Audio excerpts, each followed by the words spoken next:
चलिए, hello everyone. So guys, आज हम लोग जो पढ़ने जा रहे हैं वो है हमारा मार्जिनल कॉस्टिंग। बहुत इंपॉर्टेंट चैप्टर है आपके exam point of view. At least 7 to 8 marks and maximum अगर होगा ओके तो ये 10 to 15 मार्क का भी क्वेश्चन इस चैप्टर से बन सकता है। सिंपल चैप्टर है, कुछ है नहीं इस चैप्टर के अंदर। ओके सो गाइस, हम लोग स्टार्ट करते हैं मार्जिनल कॉस्टिंग। सो गाइस, सबसे फर्स्ट हम लोग जानते हैं कि मार्जिनल कॉस्ट क्या होता है। सबसे फर्स्ट हम लोग ये जानते हैं कि मार्जिनल कॉस्ट क्या होता है। सपोज गाइस, एक मार्जिनल कॉस्ट बताऊँ, एक तो ये हमारे लिए दूसरा नाम है मार्जिनल कॉस्ट का वेरिएबल कॉस्ट। क्या बोलते हैं? Variable cost. ओके, सपोज आपने कोई प्रोडक्ट बना रहे हो, आप क्या कोई प्रोडक्ट बना रहे हो, तो आपकी कंपनी ने सपोज की मतलब कि 4 मार्कर बना रही है। मार्कर का एक एग्जांपल ले लेते हैं। 4 मार्कर आपकी कंपनी बना रही है एंड 4 मार्कर के पीछे आपके वेरिएबल कॉस्ट भी लग रहे हैं एंड उस पर प्लस आपके कुछ फिक्स कॉस्ट भी लगते रहेंगे, राइट। अब सपोज कंपनी ने 4 की बजाय एक एक्स्ट्रा यूनिट और बना दी। ओके, 5 यूनिट बन गया, एक यूनिट एक्स्ट्रा बना दी, तो एक जो यूनिट बना है उसके लिए जो कॉस्ट लगी है, variable cost, not a fix cost. Okay guys, मैं फिक्स कॉस्ट की बात नहीं कर रहा, जो वेरिएबल कॉस्ट लगी हुई है उस एक एक्स्ट्रा यूनिट को बनाने के लिए जो कॉस्ट लगी है उसे हम लोग बोलते हैं मार्जिनल कॉस्ट। ये बात समझा? मतलब कि एडिशनल यूनिट, मतलब आपने जो एक एक्स्ट्रा यूनिट बनाया है उस एक्स्ट्रा यूनिट के लिए जो कॉस्ट लगी उसे हम लोग बोलते हैं मार्जिनल कॉस्ट। ये बात समझा सबको? तो यहाँ पे वही लिखा है, देखिए, it means additional cost for additional 1 unit. समझा? एक एडिशनल कॉस्ट जो ओके आपको जो खर्चा लगा हुआ है, एडिशनल कॉस्ट जो लगी है उसके लिए जो एडिशनल 1 यूनिट आपने बनाया आउटपुट, या फिर हम लोग उसको वेरिएबल कॉस्ट बोलते हैं। Varies with the quantity of production. Obviously सी बात है, जितना ज़्यादा आप प्रोडक्शन करोगे ऑब्वियसली सी बात है आपकी वेरिएबल कॉस्ट भी बढ़ती जाएगी।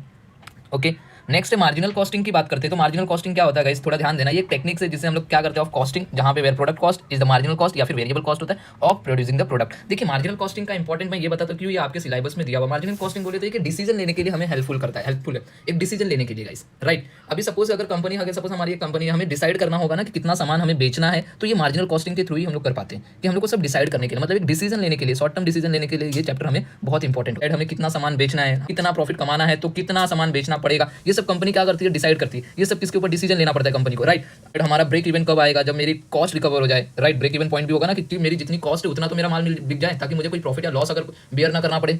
अब उसके ऊपर जितनी मेरी कॉस्ट, अगर उसके ऊपर अगर मेरा कुछ प्रॉफिट हो रहा है, राइट, अगर मैं उस कॉस्ट के ऊपर कुछ सेल कर रहा हूं तो ऑब्वियसली सी बात है मुझे प्रॉफिट होगा, तो मुझे ये सब डिसाइड करना पड़ेगा, राइट। तो ये डिसाइड करने के लिए ये चैप्टर हमें क्या करता है, बहुत हेल्पफुल रहता है, ताकि इस चैप्टर के ही बेस पे हम लोग मार्जिनल कॉस्टिंग, मतलब कि इस मार्जिनल कॉस्टिंग चैप्टर के बेस पे ही हम लोग डिसीजन ले सकते हैं। कंपनी डिसाइड करेगी फ्यूचर में मुझे कितना मेन पावर ऐड करनी चाहिए, कितना हमारा प्रॉफिट और लॉस होगा। तो ये सारे जैसे हमारे सवालों के जवाब इस चैप्टर में हम लोग पढ़ेंगे गाइस। इंपॉर्टेंट है ये मार्जिनल कॉस्टिंग, मतलब कि एक तरह का हमें डिसीजन लेने के लिए ये चैप्टर बहुत हेल्पफुल होता है। ओके, तो देखिए, यूजेस ऑफ मार्जिनल कॉस्टिंग के यूजेस के बारे में बात करते हैं। सबसे फर्स्ट यूजेस इसका होता है प्राइसिंग फॉर कंपटीशन।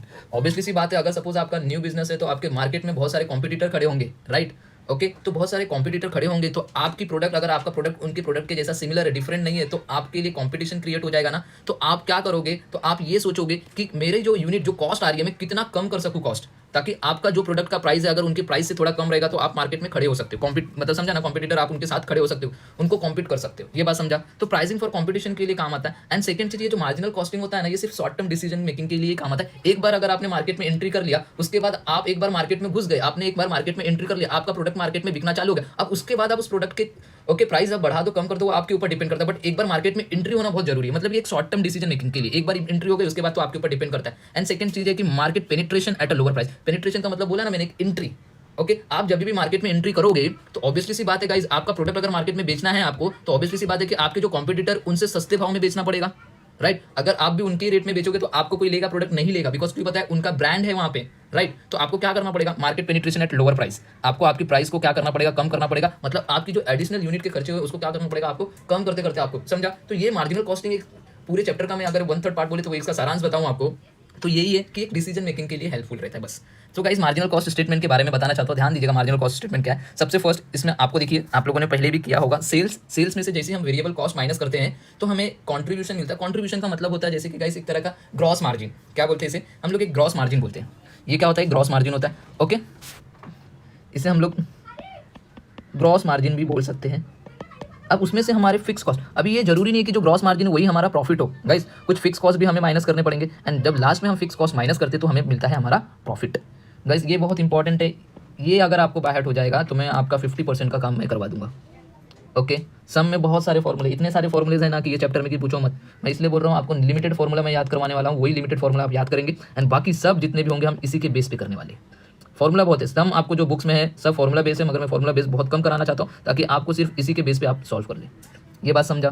तो गाइज ये हमारा फर्स्ट पार्ट यहाँ पे मार्जिनल कॉस्टिंग का जो थियरी पार्ट था वो मैं खत्म कर रहा हूँ, एंड बाकी के कुछ हैं यहाँ पे देखिए। अगर हम टोटल कॉस्ट की बात करें तो total cost is equal to क्या होता है, फिक्स कॉस्ट होता है प्लस वेरिएबल कॉस्ट होता है। अब आपको पता है फिक्स कॉस्ट हमेशा कांस्टेंट होता है, अगर प्रोडक्शन बढ़ेगा तो भी फिक्स कॉस्ट उतना ही होगा, प्रोडक्शन घटेगा तो भी फिक्स कॉस्ट उतना ही होगा। तो लेट्स एग्जांपल की तरफ बढ़ते, देखिए फिक्स कॉस्ट रिलेटेड, अगर सपोज मैं रेंट की बात कर रहा हूँ, मेरी फैक्ट्री का रेंट अगर 50,000 है तो fix cost per unit inversely related to production. ये क्या बोल रहा है, फिक्स कॉस्ट पर यूनिट, मतलब कि देखिए फिक्स कॉस्ट अमाउंट में तो सेम रहेगा, अमाउंट में कुछ चेंजेस नहीं होना। अगर आपका प्रोडक्शन बढ़ेगा तो भी 50,000 आपको रेंट भरना पड़ेगा, अगर आपका प्रोडक्शन कंपनी का कम होगा तो भी आपको रेंट 50,000 ही भरना पड़ेगा, उसमें कुछ चेंजेस नहीं है। ओके, बट अगर आप पर यूनिट की बात करें ना तो पर यूनिट में आपका चेंज हो जाएगा, इनवर्सली यहाँ पे बोला है रिलेटेड टू प्रोडक्शन, यहाँ पे चेंज हो जाएगा। देखना है एग्जांपल की तरफ देखिए, सपोज मैं फिक्स कॉस्ट पकड़ लिया तीनों में 50,000, देखिए कांस्टेंट है, देखिए कांस्टेंट है। अगर मेरी कंपनी प्रोडक्शन कर रही है 10,000 यूनिट का, तो बताइए एक यूनिट के पीछे फिक्स कॉस्ट कितना लग रहा है, तो मतलब एक यूनिट के लिए फिक्स कॉस्ट लग रही है 5 रुपया, राइट। अब मुझे एक बात बताना, हमारी कंपनी ने प्रोडक्शन किया 20,000 यूनिट्स, क्या मेरा फिक्स कॉस्ट बढ़ेगा? नहीं। अगर मैं 10,000 यूनिट बना रहा तो भी फैक्ट्री का रेंट 50,000 ही भरना है, अगर मेरी कंपनी में 20,000 यूनिट बनेगा तो भी मुझे 50,000 ही भरना पड़ेगा। क्या रेंट बढ़ेगा? क्या नहीं बढ़ेगा। रेंट कैसे, एक बार फिक्स हो गया भैया आपको ये पे करना है, साल भर में यही पे करना है। अगर एक मंथ में मेरी कंपनी ने प्रोडक्शन किया 10,000 यूनिट और दूसरे मंथ में किया 20,000 यूनिट, तो ऐसा नहीं है कि फर्स्ट मंथ में 50,000 तो सेकंड मंथ में 1 लाख रुपया हो जाए रेंट का, वो नहीं होगा, वो फिक्स रहता है। ये बात समझा? तो देखिए यहाँ पे जैसे जैसे मेरा प्रोडक्शन बढ़ते जा रहा है तो क्या मेरे फिक्स कॉस्ट पर यूनिट में कुछ चेंजेस हो रहा है? बोले हाँ सर चेंजेस हो रहा है, 2.5 पर यूनिट के हिसाब से। अगर सपोज मेरी कंपनी ने प्रोडक्शन बहुत कम कर दिया, 5,000 यूनिट किया, तो अगर 50,000 का मेरी फिक्स कॉस्ट है तो मेरी कंपनी के लिए क्या हो रहा है, फिक्स कॉस्ट पर यूनिट मेरा क्या हो गया, बढ़ गया, 10 रुपया हो गया। तो ये क्या कर रहा है, ये फिक्स कॉस्ट पर यूनिट का जो ये है, इसका प्रोडक्शन के साथ कैसा है, इनवर्स रिलेशन है। कैसा है, इनवर्स, समझा? इनवर्स रिलेशन, 10,000 था तो 5 था, बढ़ गया प्रोडक्शन, देखिए प्राइस घट गया, और प्रोडक्शन कम हो गया तो प्राइस बढ़ गया। ये बात समझा? तो इनवर्स रिलेशन है। आगे हम बात करते हैं वेरिएबल कॉस्ट के बारे में बात करते हैं गाइस। तो वेरिएबल कॉस्ट क्या होता है, वेरी होता है मतलब अलग अलग, डिफरेंट। प्रोडक्शन बढ़ेगा तो वेरिएबल कॉस्ट भी बढ़ेगी, प्रोडक्शन कम होगा तो वेरिएबल कॉस्ट भी कम होगी। तो लेटेस्ट इसका एग्जांपल देख लेते हैं हम लोग, चलो देखते हैं। लेट्स सी गाइस, एग्जांपल की तरफ बढ़ते हैं। देखिए क्या बोल रहा है, वेरिएबल कॉस्ट रिलेटेड, बोला variable cost varies in direct proportion to production. देखिए डायरेक्ट रिलेशन मैंने बोला ना, यहाँ पे देखिए प्रोडक्शन बढ़ा वेरिएबल कॉस्ट बढ़ेगी, प्रोडक्शन कम वेरिएबल कॉस्ट कम। ओके, तो देखते हैं, ये बहुत इंपॉर्टेंट है। जो लाइन में ये आपको लिख के दे रहा हूँ ना, ये सब लाइनें बहुत इंपॉर्टेंट है गाइस, ये सब लाइन याद रखना, आपके ऑब्जेक्टिव्स में काम आने वाली है। ओके, देखिए यहाँ पे बोला है variable cost per unit remain constant. हमेशा याद रखना, जब भी आपका प्रोडक्शन चाहे बढ़े चाहे घटे, आपका वेरिएबल कॉस्ट हमेशा क्या रहता है, कांस्टेंट रहता है पर यूनिट, एक यूनिट। देखिए यहाँ पे बोला है आपकी कंपनी ने गाइज 10,000 यूनिट का प्रोडक्शन किया, आपकी कंपनी ने 20,000 यूनिट का प्रोडक्शन किया, आपकी कंपनी ने 5,000 यूनिट का प्रोडक्शन किया, तो मतलब कि एक यूनिट बनाने के लिए आपको 10 रुपये का खर्चा लग रहा है। तो आप बताइए 10,000 यूनिट बनाने के लिए आपको 1 लाख रुपये का खर्चा लगेगा।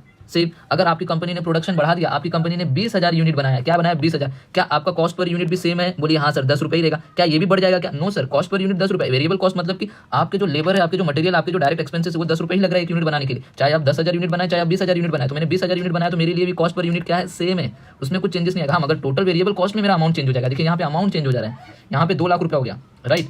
तो यहाँ पे देखिए नेक्स्ट बात करते हैं, सेम अगर मैं 5,000 यूनिट भी बनाऊँ तो एक यूनिट का 10 रुपया है, वही हो गया। तो 5,000 यूनिट का कितना हो जाएगा, बोलिए 50,000 रुपया। क्या यहाँ पे कुछ डायरेक्ट रिलेशन दिख रहा है? बोलिए हाँ सर डायरेक्ट रिलेशन दिख रहा है। देखिए प्रोडक्शन 10,000 था, मेरा वेरिएबल कॉस्ट 1 लाख रुपया हुआ। प्रोडक्शन मेरा बढ़ गया, देखिए वेरिएबल कॉस्ट भी बढ़ गई। प्रोडक्शन मेरा घट गया, देखिए वेरिएबल कॉस्ट भी घट गई। तो ये आपको डायरेक्ट रिलेशन दिख रहा है गाइस, बोलिए हाँ सर दिख रहा है। तो इसे हम लोग क्या बोलते हैं, ये याद रखना, ऑब्जेक्टिव्स में कभी भी आएगा variable cost per unit remains constant. Okay, ये याद रखना, ये आपके ऑब्जेक्टिव्स क्वेश्चन में पूछ सकता है गाइस, इसलिए मैं आपको ये बता रहा हूँ। ओके।